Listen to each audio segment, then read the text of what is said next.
नमस्कार, master stroke लेकर हाजिर हूं मैं शोभना यादव। शुरुआत इस वक्त की सबसे बड़ी खबर के साथ करेंगे।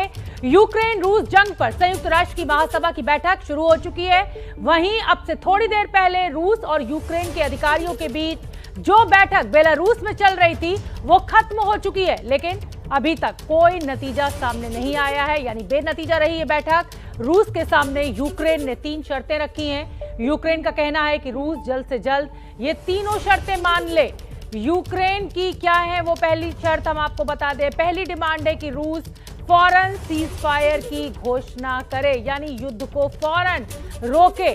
जो दूसरी डिमांड है यूक्रेन की वो ये है कि यूक्रेन के सभी इलाकों से रूस अपनी सेना को हटाए, यानी जो जवान, जो सैनिक, जो फौज इस समय यूक्रेन की धरती पर है उसको रूस फौरन पीछे हटाए, यानी वहां से वापस बुलाए। और तीसरी और अहम मांग जो है यूक्रेन की वो ये है कि रूस डोनबास और क्रीमिया से भी अपनी सेना को हटाए। तो हमने आपको बताया कि 3 डिमांड्स हैं जो कि यूक्रेन लगातार रूस के सामने रख रहा है और कह रहा है कि इसके बाद ही बातचीत आगे बढ़ सकती है। ये जो तीसरी डिमांड है यूक्रेन की, ये जंग को और ज्यादा लंबा खींच सकती है, क्योंकि रूस ने जंग शुरू करते ही शर्त रखी थी कि क्रीमिया को रूसी संघ के इलाके के तौर पर यूक्रेन मान्यता दे। और इसीलिए ये बैठक बगैर किसी नतीजे के खत्म हो गई है। कहा यह जा रहा है कि जल्द ही दूसरी बैठक हो सकती है। इस बीच रूस ने एक और बेहद खतरनाक कदम उठा लिया है।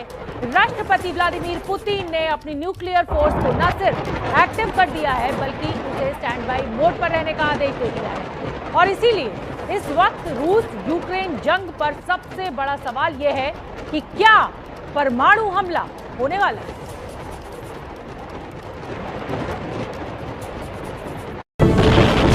क्या दुनिया एक बार फिर परमाणु बमों का इस्तेमाल होता देखने जा रही है?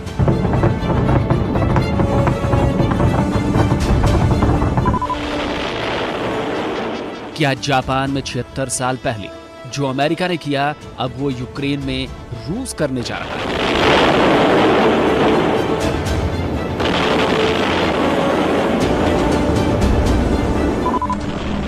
क्या रूस यूक्रेन जंग का अंत भी परमाणु बमों के हमले के साथ होगा?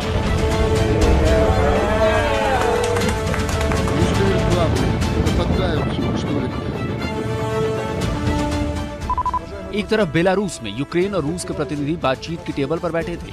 मकसद इस खूनी संघर्ष का कोई हल निकालना था। लेकिन दूसरी तरफ रूसी सेनाओं ने न्यूक्लियर अटैक करने की एक्सरसाइज शुरू कर दी है।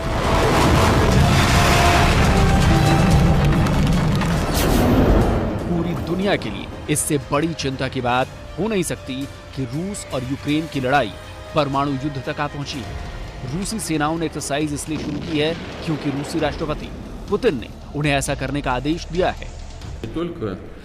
недружественные действия в отношении нашей страны в экономической сфере, я имею в виду нелегитимные санкции, о которых все хорошо знают, но высшие должностные лица ведущих стран НАТО допускают и агрессивные высказывания в адрес нашей страны. पुतिन का ये ऐलान सीधे तौर पर परमाणु जंग की चेतावनी है और इसे सिर्फ धमकी के तौर पर नहीं लिया जा सकता, क्योंकि पुतिन के ऐलान करते ही रूस का न्यूक्लियर दस्ता अलर्ट मोड में आ चुका है और रूस के न्यूक्लियर ट्रायड ने तैयारी शुरू कर दी है। ये सारी जानकारी रूस के रक्षा मंत्री ने राष्ट्रपति पुतिन को दी। न्यूक्लियर ट्रायड का मतलब है जमीन, आकाश और समंदर तीनों से ही परमाणु हमला करने की क्षमता, यानी जमीनी बेस से, फाइटर जेट से, शिप से या फिर सबमरीन से परमाणु बम दागे जा सकते हैं। और रूसी सेनाओं ने इसी की प्रैक्टिस शुरू कर दी है। रूस का ये कदम इसलिए भी बेहद खतरनाक है क्योंकि यूक्रेन पर हमले से पहले उसकी सेनाओं ने ऐसी ही अटैक एक्सरसाइज करनी शुरू की थी और युद्धाभ्यास खत्म होते ही उसने यूक्रेन पर हमला कर दिया, जिसका नतीजा यूक्रेन में भारी तबाही के रूप में पूरी दुनिया देख रही है। इसीलिए पुतिन के इस कदम को हल्के में नहीं लिया जा सकता। रशिया ने अपनी न्यूक्लियर फोर्सेस को हाई अलर्ट पे कर दिया है। दरअसल रशिया ने 18 फरवरी को अपने ट्रायड का रिहर्सल किया था, एक्सरसाइज करी थी। ट्रायड का मतलब होता है land nuclear forces, air delivery platforms और समुद्र के रास्ते पनडुब्बियों के ज़रिए जो न्यूक्लियर अटैक होंगे वो वाली जो फोर्सेस है, इन सारी फोर्सेस को उसने 18 फरवरी को उसका रिहर्सल किया था और आज पुतिन ने इन सारी फोर्सेस को अलर्ट पे रख दिया है। परमाणु हमले की चेतावनी पुतिन ने पहली बार नहीं दी है। इससे पहले जब रूस ने यूक्रेन पर हमला नहीं किया था तो उन्होंने नाटो सेनाओं को रूस की न्यूक्लियर पावर की याद दिलाई थी। Это потенциал объединенной организации НАТО и России несопоставим. Мы понимаем. Но мы также и понимаем, что Россия одна из ведущих ядерных держав. По некоторым компонентам, по современности даже многих опережает. Победителей не будет. इसका मतलब यह है कि पुतिन पहले से ही अपने सारे कदम सोच कर बैठे हैं कि विरोधी पक्ष की तरफ से कब कौन सा कदम उठाया जाएगा और उनकी तरफ से उसका जवाब क्या होगा।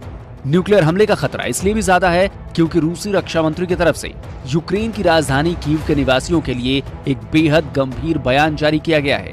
इसमें अपील की गई है कि शहर के सभी नागरिक स्वतंत्र रूप से कीव वासिल्को हाईवे के जरिए यूक्रेन की राजधानी छोड़ दें। ये रास्ता सुरक्षित है। हम एक बार फिर से इस बात पर जोर देना चाहेंगे कि रूस की सेनाएं सिर्फ सैन्य ठिकानों को अपना निशाना बना रही हैं। आम नागरिकों को डरने की कोई जरूरत नहीं है। रूस द्वारा कीव के नागरिकों को शहर छोड़कर जाने की अपील करना बताता है कि अगले 1 से 2 दिनों में कुछ बड़ा हो सकता है। और जिस तरह रूसी सेना ने न्यूक्लियर ट्रायड को स्टैंड बाई से हाई अलर्ट मोड कर दिया है, उससे परमाणु अटैक की आशंका को कभी नकारा नहीं जा सकता। अगर रूस की तरफ से कीव पर न्यूक्लियर अटैक किया जाता है तो मानव इतिहास में ऐसा तीसरी बार होगा जब किसी शहर पर परमाणु बम का कहर टूटेगा। इससे पहले दूसरे विश्व युद्ध में जापान के शहर हिरोशिमा और नागासाकी न्यूक्लियर अटैक की तबाही देख चुके हैं। चिंता की बात सिर्फ ये नहीं है कि एक बार फिर परमाणु हमले का खतरा सामने आ चुका है। चिंता ये है कि 76 साल पहले के न्यूक्लियर बम के मुकाबले आधुनिक बम उससे कई गुना ज्यादा तबाही मचाने की क्षमता रखते हैं। रूस के पास 50 किलोटन से लेकर 800 किलोटन तक के परमाणु बम मौजूद हैं। जापान पर गिराए न्यूक्लियर बम से इनकी ताकत करीब 20 से 30 गुना ज्यादा है। एक अकेले परमाणु बम से एक शहर को पूरी तरह से तबाह किया जा सकता है। बम गिरने के बाद फौरन करीब 3 लाख लोगों की मौत हो सकती है। 300 किलो टन के परमाणु बम से करीब 3 किलोमीटर का इलाका पूरी तरह से बर्बाद हो जाएगा। 1000 किलो टन के परमाणु बम से 8 किलोमीटर तक का इलाका पूरी तरह तबाह हो जाएगा। 11 किलोमीटर दूर तक मौजूद लोगों पर भी इसका खतरनाक असर होगा। रशिया को कहीं ना कहीं ऐसा अंदेशा है कि उसके मंसूबों में नेटो की तरफ से कोई दखलंदाजी हो सकती है और साथ के साथ वो दुनिया को संकेत भी दे रहा है कि जिस इरादे से मैं निकला हूँ मैं उसको पूरा करके ही मानूंगा, आप मेरे बीच में ना आए। बेसिकली ये न्यूक्लियर ब्रिंकमैनशिप भी है और जब डिप्लोमेसी अपने एक लेवल पर है तब वहाँ भी एक प्रेशर बनाना चाहते हैं पुतिन कि मेरी शर्तें ये हैं, आप जल्दी से जल्दी इन शर्तों को मान लीजिए और पीस की तरफ आगे बढ़िए। अब सवाल यह है कि आगे क्या होगा। क्या वाकई परमाणु युद्ध होगा या फिर सुलह का कोई बीच का रास्ता निकलेगा?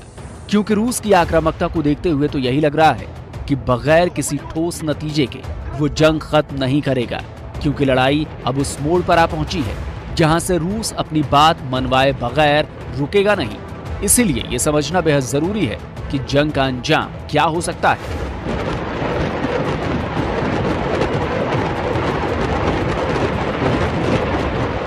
जहाँ तक रूस और यूक्रेन की बात है, अगर एक बार इस प्रकार की लड़ाई हो जाती है तो जो पुराने रिश्ते थे वो तो वैसे भी ख़त्म हो चुके हैं। तो ये कहना कि अभी दोनों देश एक साथ मिलके दोस्ती का रास्ता अपना लेंगे, ये मुझे उस प्रकार की दोस्ती अगर अपना भी लेंगे तो वो होगी नहीं। पहली बात तो ये है। दूसरा, मुझे लगता है कि सत्ता तो चेंज हो जाएगी यूक्रेन की। अगर वो अगर अशांति उधर आनी है तो सत्ता उनको चेंज करना पड़ेगी। अभी तक बेलारूस में यूक्रेन और रूसी अधिकारियों के बीच जो बातचीत हुई है उसमें कोई नतीजा नहीं निकला है। उम्मीद की जा रही है कि बैठक फिर से हो सकती है।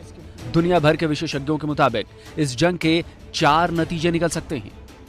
पहला, पूरे यूक्रेन पर रूस का कब्जा हो जाए और वो रूसी संघ का हिस्सा बन जाए। दूसरा, यूक्रेन को रूस 2 हिस्सों में तोड़ सकता है। पूर्व पर कब्जा, पश्चिमी हिस्से पर कठपुतली सरकार बिठा सकता है।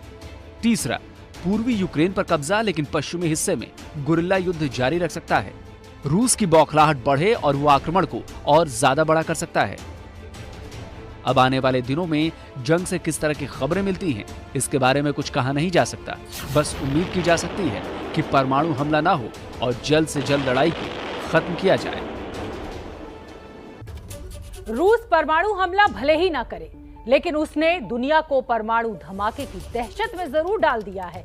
अब सवाल यह उठता है कि रूस जैसे ताकतवर देश को यूक्रेन जैसे मुल्क को एटम बम की धमकी आखिर क्यों देनी पड़ रही है, जबकि सैन्य शक्ति के मामले में रूस को अमेरिका जैसी सुपर पावर की टक्कर का माना जाता है। इसके बावजूद 5 दिनों तक पूरी ताकत झोंकने के बाद भी पुतिन की सेना यूक्रेन में अपना मकसद पूरा नहीं कर पाई है। तो क्या परमाणु धमकी पुतिन का सब्र टूटने की ओर इशारा करती है? क्या यूक्रेन का हौसला रूस की ताकत पर भारी पड़ रहा है, या यूक्रेन के राष्ट्रपति वोलोदिमीर जेलेंस्की की रणनीति ने पुतिन को फंसा दिया है? इसका जवाब जानने के लिए आपको इतिहास के कुछ पन्ने पलटने होंगे और हमने ये रिपोर्ट उन्हीं पन्नों की पड़ताल कर तैयार की है। देखिए हमारी ये रिपोर्ट।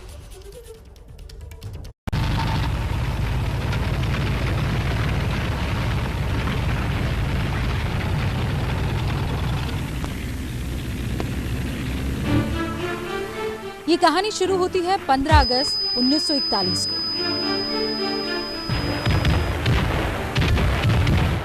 खून की प्यासी नाजी सेनाएं रूस के मध्य यूक्रेन में कीव में दाखिल होकर तांडव मचा रही थी।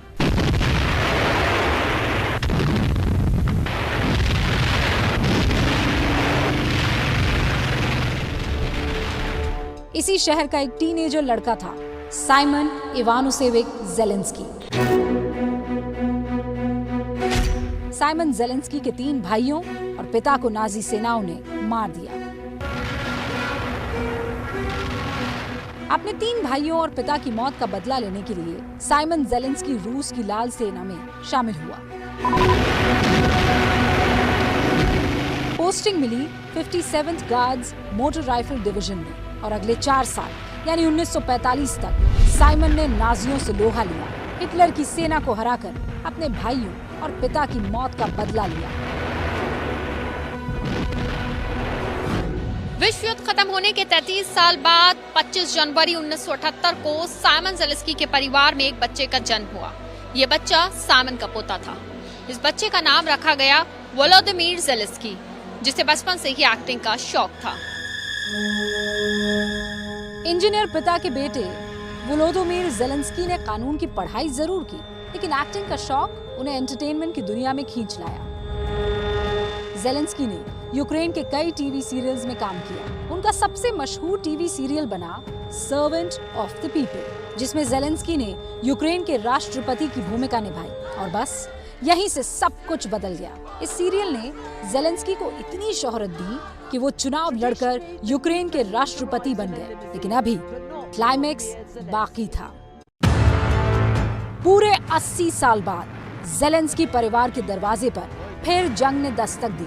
1941 में दादा हाथ में बंदूक लेकर लड़ रहे थे और 2022 में पोते के हाथ में न सिर्फ बंदूक है, बल्कि अपने देश का इतिहास लिखने की जिम्मेदारी भी। यूक्रेन जैसे देश पर रूस जैसी महाशक्ति के हमले के बाद ये माना जा रहा था कि रूस जल्द से जल्द इस लड़ाई का नतीजा निकाल लेगा। माना यह जा रहा था कि यूक्रेन 1 या 2 दिन से ज्यादा रूस के सामने नहीं टिक पाएगा। शायद रूस ने भी यही सोचकर हमला बोला। शुरुआती 2 दिनों में रूस ने बढ़त भी बनाई, लेकिन फिर जेलेंस्की के एक भाषण से बाजी पलटने लगी और रूस फंसा हुआ नजर आने लगा। Кожен, хто має бойовий досвід і може приєднатися до оборони України, повинен негайно прибути до відповідних центрів комплектації. इस भाषण के बाद जेलेंस्की के कई ऐसे फोटोग्राफ्स भी आए जिसमें वो जंग के मैदान में सैनिकों के साथ खड़े थे, जिससे यूक्रेन के सैनिकों का मनोबल इतना बढ़ा कि वो रूस के बड़े से टैंकों के सामने दीवार बनकर खड़े हो गए। कहते हैं कि जंग हथियारों से नहीं, हौसलों से लड़ी जाती है। सैनिकों की संख्या से ज्यादा सैन्य रणनीति मायने रखती है और अब तक की जंग में जेलेंस्की अपने देशवासियों को हौसला और सैन्य रणनीति दोनों ही देने में कामयाब रहे हैं। सबसे पहले सैन्य रणनीति की बात करते हैं। जेलेंस्की ने युद्ध शुरू होते ही मार्शल लॉ लगाकर 18 से 60 साल के नागरिकों को रूस के खिलाफ जंग में उतरने का अधिकार दे दिया। इतना ही नहीं, सरकार ने नागरिकों को राइफल्स बांटी, साथ ही नागरिकों को राइफल चलाने की ट्रेनिंग भी दी जाने लगी। जंग की तैयारियों से जुड़े जो निर्देश जेलेंस्की ने जारी किए, उसमें नागरिकों को पेट्रोल बम बनाने का निर्देश दिया गया, जिसके बाद सड़कों पर पेट्रोल बम से रूसी सैनिकों पर हमले शुरू हो गए। इससे रूस की रफ्तार कमजोर हुई। इसके साथ ही जेलेंस्की ने बिना देर किए शहरी नागरिकों को बंकर और सुरक्षित जगह जाने का निर्देश भी दिया और फिर रूसी सेना पर गुरिल्ला हमले शुरू हो गए, जो रूसी सैनिकों पर काफी भारी पड़ रहे हैं और ऐसा रूस की सेना ने सोचा भी नहीं था और इसकी तैयारी भी नहीं की थी। इस सैन्य रणनीति के साथ जेलेंस्की ने सधी हुई कूटनीति भी दिखाई और साथ ही खुद जंग के मैदान में उतरकर अपनी जनता को ऐसा प्रेरित किया कि विदेशों में बसे यूक्रेनी नागरिक भी रूस से लोहा लेने देश लौटने लगे, जिससे रूस जो बाजी 48 घंटे में जीतने यूक्रेन में दाखिल हुआ था, वो तेजी से पलटने लगी।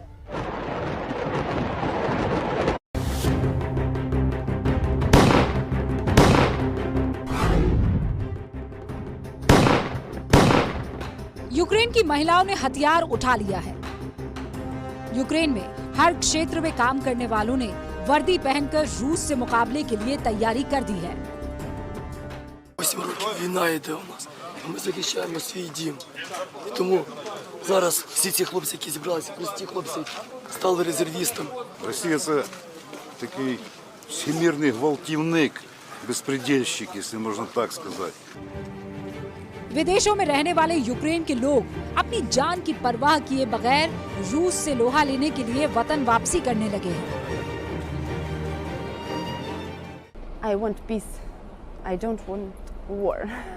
I want to fight. I want to live on my earth, in my Ukraine.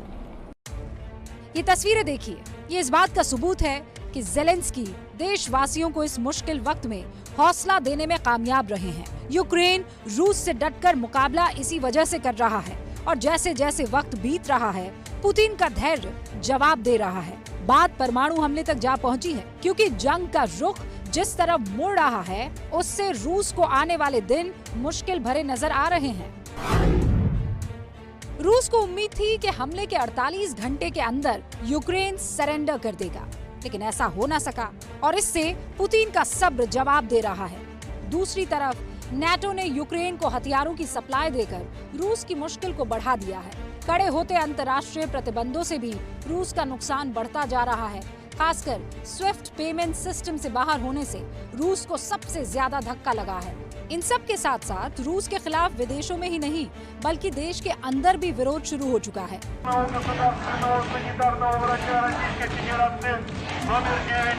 ये रूस के सेंट पीटर्सबर्ग की तस्वीर है, जहां लोग अपनी ही सरकार से जंग बंद करने की मांग कर रहे हैं। Это безумие, то, что сейчас происходит. Мы должны все вместе кричать «нет войне» и все выходить на улицы. रूस के मशहूर शतरंज खिलाड़ी गैरी कास्परोव समेत कई जानी मानी हस्तियों ने पुतिन के खिलाफ प्रदर्शन शुरू कर दिया है। He's in power for more than 20 years, so that's why I strongly suggest that you stop using word president. He's a dictator. Putin का सब्र जवाब देने की एक और वजह है नाटो के वो 2 हथियार जो यूक्रेन में रूस का काल बने हुए हैं। इसमें पहला है जैवलिन मिसाइल और दूसरा स्ट्रिंगर मिसाइल। जैवलिन मिसाइल रूस के खिलाफ यूक्रेन के सैनिकों का सबसे कारगर हथियार साबित हो रही है। इसे सैनिक कहीं भी कंधे पर रखकर फायर कर सकते हैं और माना जा रहा है कि इस वक्त यूक्रेन के सैनिक शहरों में ऊंची ऊंची इमारतों में छिपे हैं और वहीं से वो सड़कों पर दिख रहे रूसी टैंकों को निशाना बना रहे हैं। और दूसरी है स्टिंगर मिसाइल। रूस को स्टिंगर मिसाइल अमेरिका ने सप्लाई की है।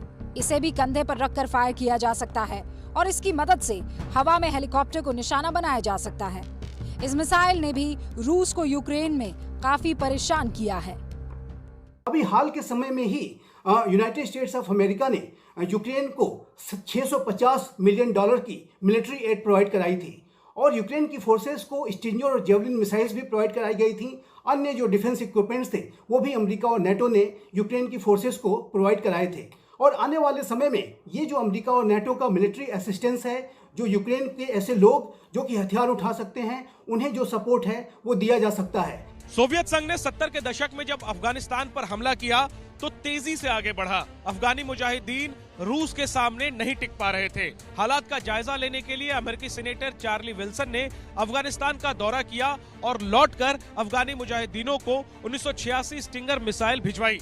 अगले 3 सालों में अफगानी मुजाहिदीनों ने रूस के 26 हेलीकॉप्टर मार गिराए और रूस की कमर टूट गई। यूक्रेन युद्ध में रूस को इसी इतिहास का डर सता रहा है। तो दुनिया को ऐसा लग रहा था कि रूस जैसा ताकतवर देश ज्यादा समय नहीं लगाएगा यूक्रेन पर कब्जा करने में, लेकिन बाजी यहां उलटती हुई दिख रही है। अब बात उन भारतीयों की जो अभी भी युद्धग्रस्त यूक्रेन में फंसे हुए हैं। इन छात्रों को लाने के लिए भारत सरकार अब ऑपरेशन गंगा चला रही है, जिसके तहत भारत सरकार के 4 मंत्री यूक्रेन के पड़ोसी देशों में जाएंगे।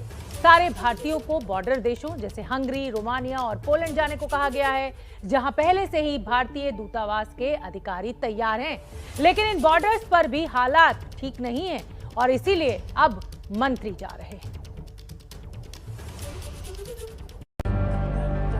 शून्य से नीचे के तापमान में ठिठुरते ये भारतीय छात्र हैं, जो पोलैंड यूक्रेन बॉर्डर पर फंसे हुए हैं। बॉर्डर की दूसरी तरफ से कोई जवाब नहीं मिल रहा और इधर यानी यूक्रेन की तरफ से प्रताड़ना भी सहनी पड़ रही है। ये छात्र लगातार सरकार से मदद की गुहार में लगे हुए हैं। हालात इसलिए ज्यादा खराब है क्योंकि मौसम बहुत सर्द है। आरोप है कि बॉर्डर पर छात्रों की मदद के लिए कोई मौजूद नहीं है। यहाँ कल रात 10 बजे से स्टक हैं इस लाइन में। यहाँ ये 5 किलोमीटर लंबी लाइन है और यहाँ का टेम्परेचर अभी -5 डिग्री सेल्सियस है। इंडियन एम्बेसी ने एक एडवाइजरी जारी की थी जिसमें बोला था कि आप लोग शाइनी बॉर्डर पे पहुंचो और वहां पे से आपको रेस्क्यू किया जाएगा। बट कल रात 10 बजे से हम लोग यहीं पे हैं और कोई भी ग्राउंड मूवमेंट नहीं है यहाँ पे। इतना तो होना चाहिए कि यहाँ की एम्बेसी यूक्रेनियंस के साथ थोड़ा कोऑपरेट करके हमारे लिए कुछ लिविंग कंडीशंस ठीक करे। जैसे कि कल से हमने कुछ खाना नहीं खाया, ना हमें कोई पानी मिल रहा है, कहीं पर बैठने की रहने की कोई जगह नहीं है और कोई 2-3 दिन से सोया नहीं है। जो यूक्रेन छोड़कर आ गए हैं उनकी भी हालत खराब है, तो फिर जो वहां फंसे हैं उनके बारे में अनुमान लगाया जा सकता है। ये भारतीय छात्र कीव में ही फंसे हुए हैं। खाना पीना सब खत्म हो चुका है और ऊपर से किसी भी वक्त हमला हो सकता है, ये डर अलग है। हमारी 24 की फ़्लाइट थी और हम कीव में आए थे और एयरपोर्ट के बाद हम लोगों को उसके बाद हम एम्बेसी के पास हैं और यहाँ पे खाने की बहुत दिक्कत है। हम लोग को खाने की बहुत शॉर्टेज है और 3 दिन हो गए हमें यहाँ पे ना तो कोई फ़्लाइट जाने की है और काफ़ी ज़्यादा डिफ़िकल्टीज़ हैं। और हम भारत सरकार से निवेदन करते हैं कि हमें जल्दी से जल्दी इवैक्यूएट किया जाए। 3 दिन से तो हम सेफ थे, लेकिन आज वो बोल रहा है कि यहाँ पे बॉम्ब वगैरह कभी भी फट सकते हैं। तो उन्होंने बोला कि तुम जाओ यहाँ से, तुम अपने रिस्क पे जाओ। उन्होंने हेल्प करने से मना कर दिया है। सो प्लीज़ आई रिक्वेस्ट कि सभी प्लीज़ इंडिया गवर्नमेंट हेल्प करें। कीव के अलावा जरा खार्किव के हाल भी देख लीजिए। ये वीडियो यूक्रेन के खार्किव से पंचकुला के मेडिकल स्टूडेंट सिद्धांत ने भेजा है। सिद्धांत एक मेडिकल स्टूडेंट है। सभी छात्र हॉस्टल के बेसमेंट में बंकर बनाकर पिछले 5 दिनों से रह रहे हैं। अभी तक तो खाना पानी मिल रहा है, लेकिन मार्शल लॉ लगा हुआ है, इसलिए बॉर्डर तक जाने का कोई साधन नहीं मिल पा रहा। ये वो छात्र हैं जो यूक्रेन से रोमानिया पहुंचे हैं, लेकिन ये 4 दिनों तक बॉर्डर पर ही फंसे हुए थे। यहाँ की खराब व्यवस्था से नाराज भी बहुत है। कुछ और छात्रों को रोमानिया में एक शेल्टर होम में रखा गया है, जहाँ उन्हें खाना पानी और कंबल दिया गया है। जो यहाँ पे रोमानिया में पहुँच चुके हैं और यहाँ पे जो है हमको शेल्टर हाउस में रखा गया है। बहुत ही अच्छी कंडीशन है। यहाँ पे हर एक बच्चे को स्पेसिफिक जैकेट और कंबल, तकिया, पिलो, पानी, मास्क, खाने पीने के लिए बिस्किट, ब्रेड, सारी चीज़ें प्रोवाइड करी जा रही हैं। एयरपोर्ट से एक दूर शेल्टर हाउस में रखा है। जैसे ही एयर इंडिया की फ़्लाइट यहाँ पे पहुँचती है तो हम सभी लोगों को जो है वहाँ पे ले जाया जाएगा। लेकिन बहुत से छात्र इनकी तरह खुशकिस्मत नहीं थे। यूक्रेन और पोलैंड बॉर्डर से करीब 90 किलोमीटर दूर यूक्रेन के लीव शहर में भी हजारों मेडिकल छात्र फंसे हुए हैं। ये छात्र किसी तरह यूक्रेन पोलैंड बॉर्डर पर पहुंच तो गए, लेकिन बीती रात इनके साथ बहुत दुर्व्यवहार हुआ। यूक्रेन की आर्मी और पुलिस ने न केवल भारतीय छात्रों को पीटा, बल्कि लड़कियों के साथ बदसलूकी भी की। मुंबई के घाटकोपर में रहने वाले जयेश MBBS के 3रे साल के छात्र हैं। अपने दोस्तों के साथ वो 90 किलोमीटर की दूरी तय करते हुए पोलैंड बॉर्डर पर पहुंचे, लेकिन यूक्रेन की सेना और पुलिस ने उनके साथ बदसलूकी की, जिसके बाद वो वापस अपने हॉस्टल लौट आए। माँ और पिता का रो रो कर बुरा हाल है। वहाँ पे सेकंड नाइट को उनको बहुत मारा गया, लड़की लोगों के साथ बहुत गलत व्यवहार किया, इतना गलत हो गया उनके साथ। गाड़ी उनके ऊपर डाल रहे थे, गन पॉइंट पे लेके उनको मारने के लिए गए। वो सब देख के बहुत बच्चे लोग डर गए। तो थर्ड डे वो वहां से निकले वापस, वो बोले कि हम लोग अपने हॉस्टल में तो भी रहे, यहाँ पे ठंड के मारे हम लोग -डिग्री में है, ना वो खाना दे रहे ना पानी है, कुछ भी नहीं। इस बीच जिनकी किस्मत अच्छी है वो वापस वतन लौट आ रहे हैं। ये आज सुबह की तस्वीरें हैं, जब यूक्रेन में फंसे भारतीयों को लेकर दिल्ली एयरपोर्ट पर विमान उतर आया। दिल्ली एयरपोर्ट पर आज उत्सव जैसा माहौल था। अपने बच्चों का स्वागत करने के लिए लोग फूल माला और गुलदस्तों के साथ मौजूद थे और बच्चों से मिलकर भावुक भी हो रहे थे। ज़्यादा खुश हूँ and I thank the Indian government कि हम सबको टाइम से उन्होंने रेस्क्यू कर लिया। बट आई प्रे कि अभी बहुत बच्चे वहाँ पे हैं, उनके लिए और एफर्ट्स डाले जाएं and specially Kyiv and Kharkiv वाला एरिया जहाँ पे लोग अभी हमारे ही दोस्त बंकर्स में फंसे हुए हैं, they don't have any means of connection कि वो बता भी पाएं कि उनकी सिचुएशन कैसी है। यहाँ पे हमारे लिए गाड़ियाँ भेजती थी, बसें भेजती थी, तो हम बैठ के उसमें आ गए थे।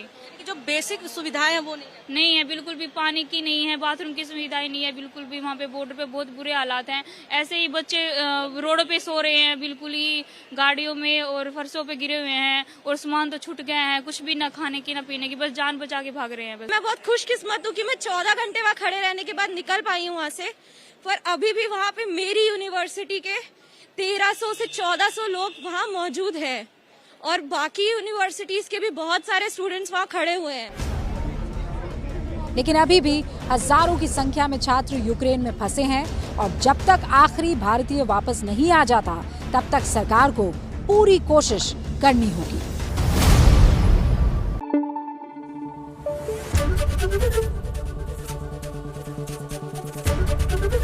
ABP न्यूज़ आपको रखे आगे।